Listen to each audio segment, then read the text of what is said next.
Why is truth so important? Because it's the foundation of everything. You can't move forward without it. To grow, to change, to improve, you must start with the truth.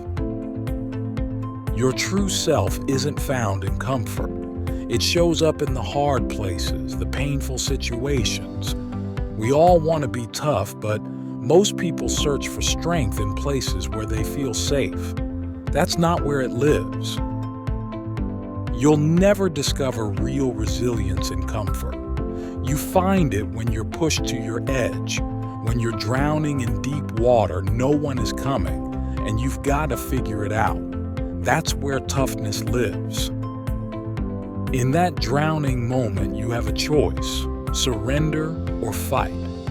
That choice, that pressure, exposes who you really are. And from there, you have a starting point. There's a voice in your head saying, "You're not trying, you're wasting time, you're leaving effort on the table." That other 80% of you is locked in fear, failure, and pain, but that's where the growth is. To get to the light, you've got to walk through darkness. You're not falling short because you're weak. You're falling short because you're avoiding the place where transformation happens.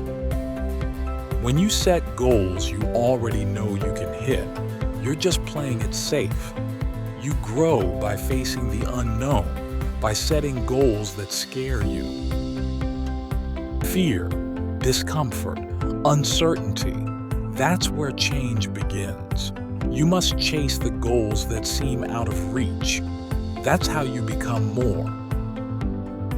When that alarm goes off at 4 or 5 a.m. and your body says no, you respond, "This is who I am now." Because to get where you want to go, it takes discipline, doing the things you don't want to do over and over again. The path to your vision is lined with mental pain. You'll have to repeat the same hard steps even when there's no motivation left. And every day you ask yourself, "Did I do enough?" Eventually, that daily grind becomes second nature. It becomes automatic.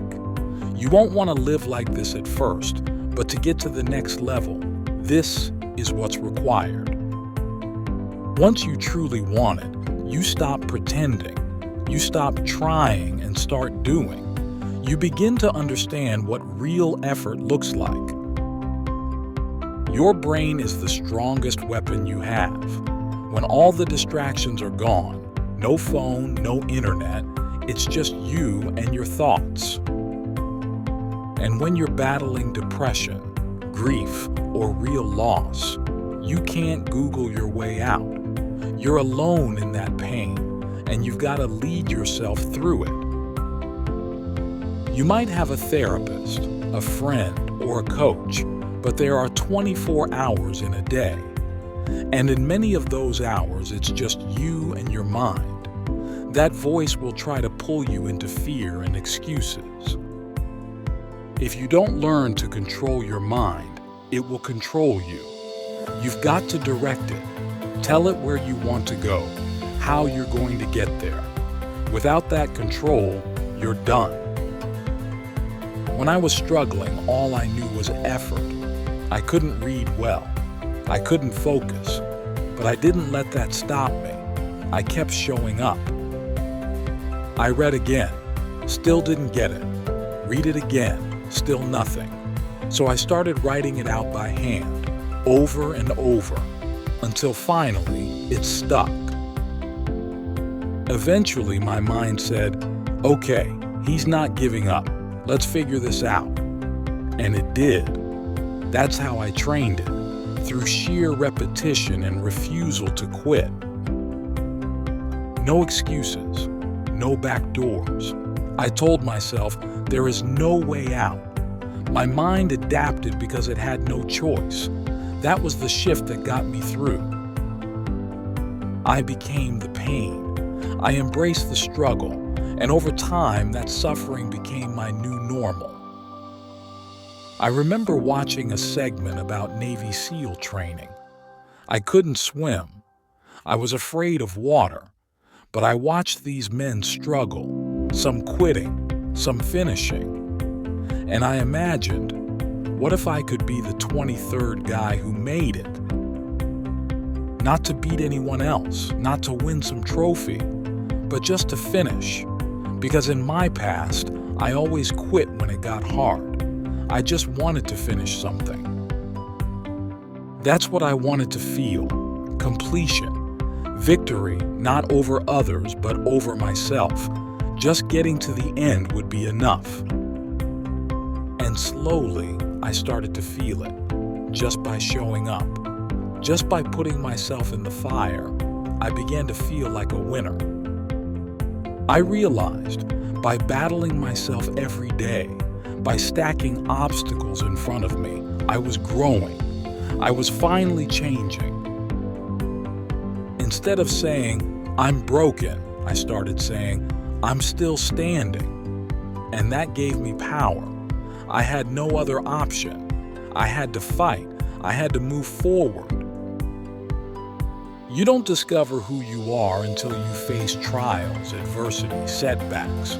Growth requires accountability, and that's not easy. In fact, it's painful. Being accountable every single day to yourself, your team, your purpose, that's not comfortable, but it's how you level up. The more I sacrificed, the more confidence I built. I saw what I was made of. And over time, I started thinking, these elite guys I used to look up to, they weren't doing what I was doing. They had coaches, teams, programs. I had none of that. I had no money, no trainer, no plan, just raw effort and the will to suffer. I would have never found those tools, discipline, resilience, grit, if I had stayed in a comfortable life. I had to go into the fire to find myself. My true self was hiding in the pain. The hardship brought him out.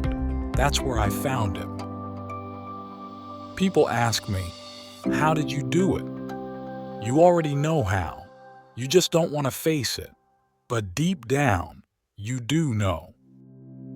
Now go do it.